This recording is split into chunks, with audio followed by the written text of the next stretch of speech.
This next speaker I met like 11 years ago, 12 years ago, maybe. It's been a long time. And I realized that this is the first time she spoke at one of my events. It was a grievous oversight that had to be corrected. I'm so excited that she's actually finally speaking at the meetup or the conference. It's been a long time. I don't know why this hasn't happened. And we met at the meetup. But that is back when Drew was running it. I met her there, and actually at a few meetups. There was the Open Statistical Programming meetup, which was ran by Drew. There was, I believe I met her at the New York Machine Learning meetup, at the time ran by Paul Dix and Max Kesson, and probably the Predictive Analytics meetup ran by Bruno and Alex. Alex Lynn, I can't remember Bruno's last name right now. It's killing me. Sorry, Bruno. Yeah, so you actually saw each other in the whole meetup scene at the time. So we've known each other for a decade plus. But beyond just, being an avid meetup member a decade ago, she's a fledgling music producer. And on top of all the cool stuff she does, she speaks 7 languages. This might be a record for anyone I've ever met. As you know, I might know someone knows one more actually, but you are up there with them. I think you 7 freaking languages. I think that alone deserves a round of virtual applause. I think that's super cool. Everyone, please welcome Chrys. Thanks so much. I'm really, really excited to be here. As Jared mentioned, I've been a friend of the New York R community and machine learning at large for about a dozen years. I attended the very first New York R conference in 2015. This is, in fact, the first time that I'm speaking. And I got to say, I'm like super, super nervous, especially after seeing so many of the talks that came before me. Because of that, I like to listen to music to center myself, and this will give you a taste of K-pop. Technical issues, technology. Okay, so centering myself, giving you a taste of K-pop. Yeah.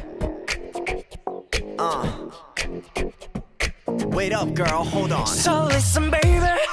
This group is known as SHINee. They've been around for about 14 years. They are signed to one of the 4 biggest entertainment companies in Korea, SM Entertainment. Okay, so that's your first taste.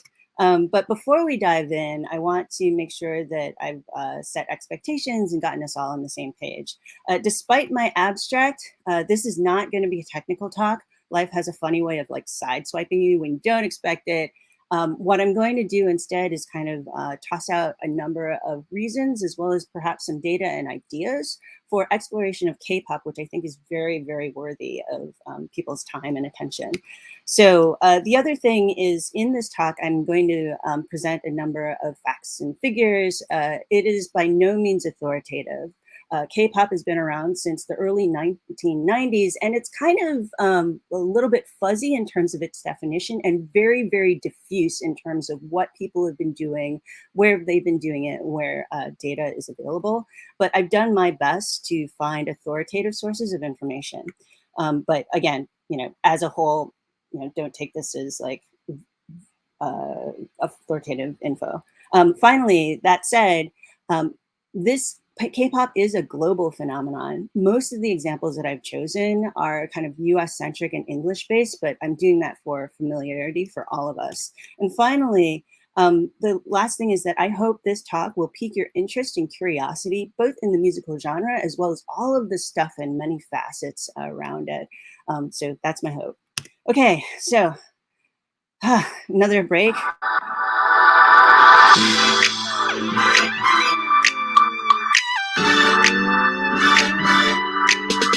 So one thing that you can see about K-pop itself is that it's very bright. It's very upbeat, and yeah. But before I dive deeper into that, I just want to explain who am I. Jared did a nice introduction. I think of myself as a friend of the data science and machine learning community, and I say friend because I am not a daily practitioner of data science, statistics, or machine learning. Instead, I am a consultant and coach. And what I do is I help people figure out their way through roadblocks and problems. In addition, I'm a community builder, and the communities that I tend to build are ones that sit at the intersection of technology and other practices. And finally, I'm a music enthusiast. So that brings us to today's talk, which is, Why K-pop? The biggest musical group Smooth in the like world butter, is like BTS. criminal these days. undercover. Don't pop like trouble, breaking into your heart like. Okay, so you just got a taste of what that was like. Why is K-pop? Why do I think K-pop is worthy of data exploration? First, it is the world's fastest growing musical genre. In addition, it is a tremendous economic engine. K-pop was, in fact, the Korean government did in fact like think of how they could create music and other cultural exports. K-pop is one of them to help their economy grow and sustain itself. In addition, it's a tremendous social phenomenon. We're seeing the uptake of Korean language, Korean culture, growing interest in Korean culture. But in addition, there's a lot of things that people are doing that get folks excited. And so as a social phenomena, it's really, really interesting to study. And finally, I couldn't think of a better term, but it is a really interesting East-West connector. We'll get into what I mean by that a little bit later in the talk. So with that, the Hit you with that.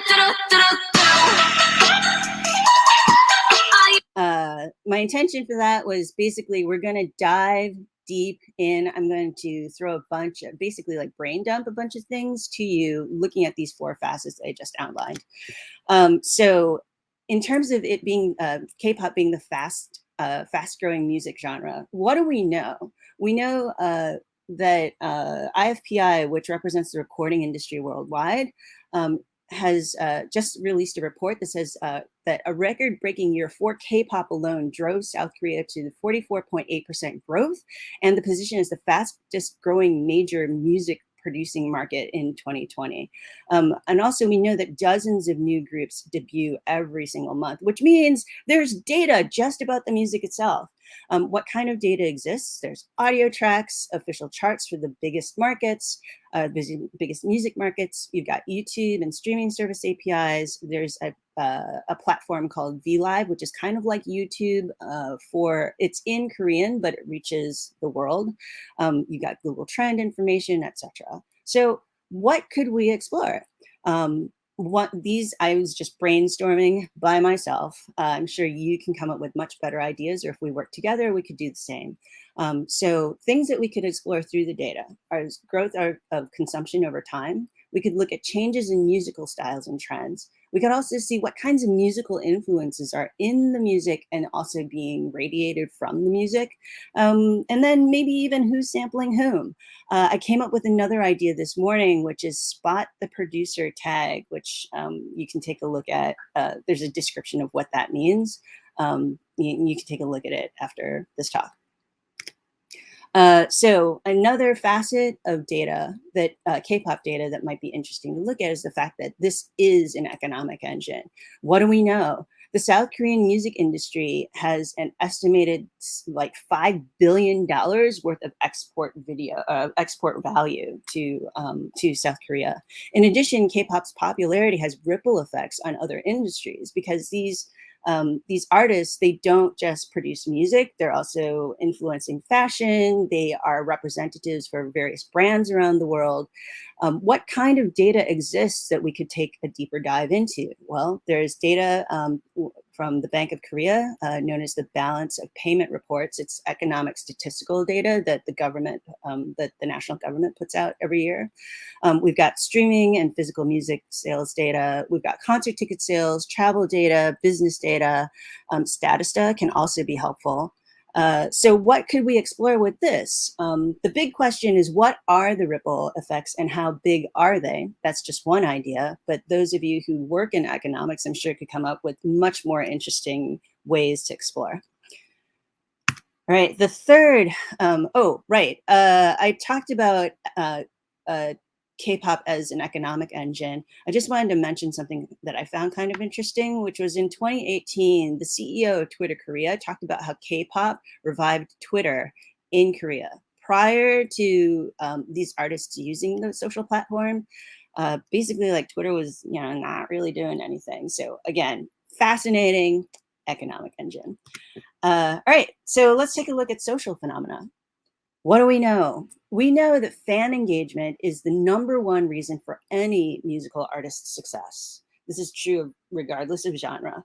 The other thing that we can see is that K-pop fans are organized, and by that I mean they come together to make sure that their favorite artists are getting the love, attention, as well as the rankings that they hope for. And then finally, when people like something in general, they tend to go really, really deep. So, what kind of data exists that can show us what I'm talking about? There's Twitter posts, there's Reddit channels, there's official release announcements from the various music agencies and labels. There's what's known as comeback kits, which I'll show you in a moment. And there's even things like Korean language learning and use, data about that, as well as what you just see just looking online. So, what could we explore? We can look at how fans organize and interact with each other. That's interesting social phenomena. We could look at the resulting changes in outcomes. So these folks are getting together. They're trying to put together various efforts on behalf of the groups that they love. What's happening. There's also fan sentiment, and this gets to this question of like, why do people like K-pop? We can look at fashion trends, changes in social norms, etc. So again, just a wealth of ideas here, and I'm sure you could come up with more. I just wanted to give you a taste of what I mean by looking at release schedules. So this is a release schedule for a group that's called Day 6 Even of Day. It's this kind of like a few members from the actual band itself decided to record an album together. This is the release schedule from the album that they released just a few months ago, which gets fans hyped up. This allows them to do planning. They don't have to guess. They don't have to be anxious about it. They can just see.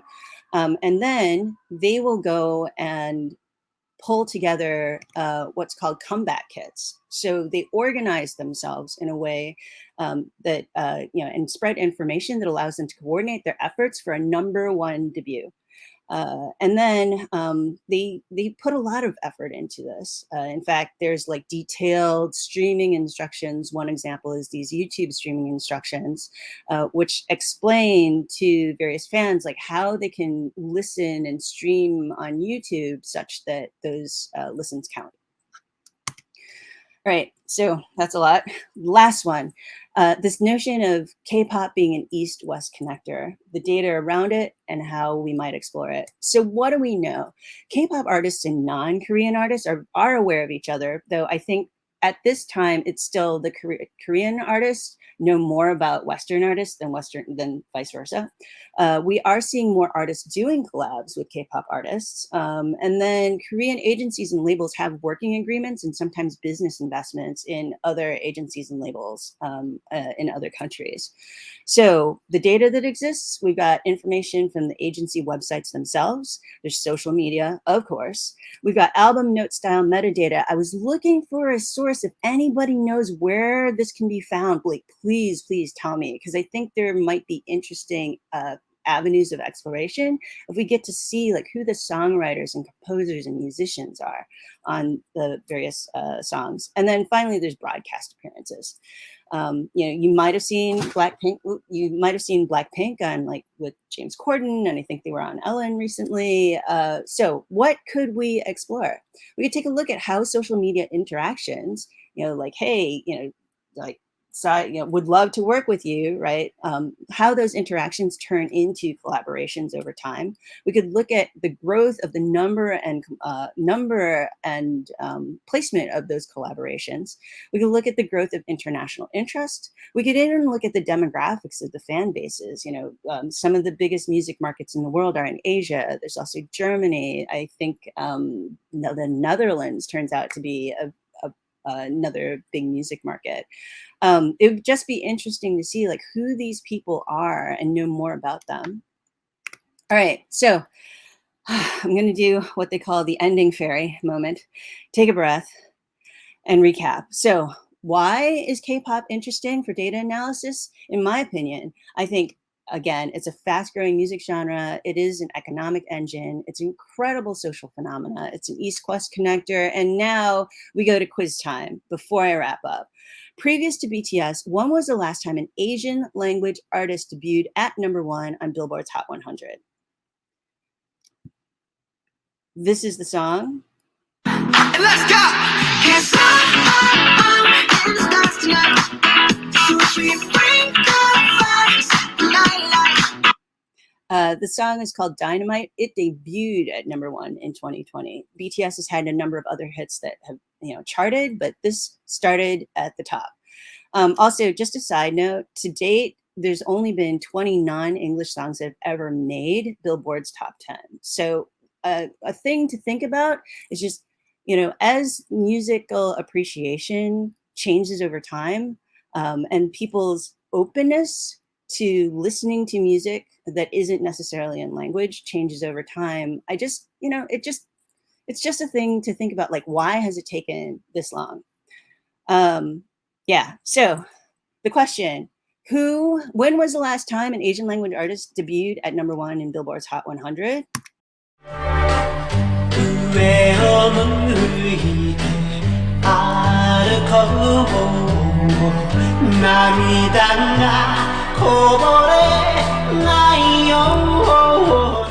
Yeah, so that's all I had for you. I'm sure that was really, really fast. Sorry. Again, I was very, very nervous, but I hope that the point that I'm trying to make about K-pop being an interesting source of examination in data and machine learning, maybe this inspires you. So thank you very much. Oh, and I'm going to leave you with this, which is for those of you who've never listened to K-pop or you just want to listen to K-pop, I put together a sampler playlist for you on Spotify. You can also connect with me on LinkedIn. I don't really use Twitter much, but if you'd like to ping me there, I'm MacDiva. So thanks. Thank you very much. So before we get to our next speaker, we're going to do a few book giveaways.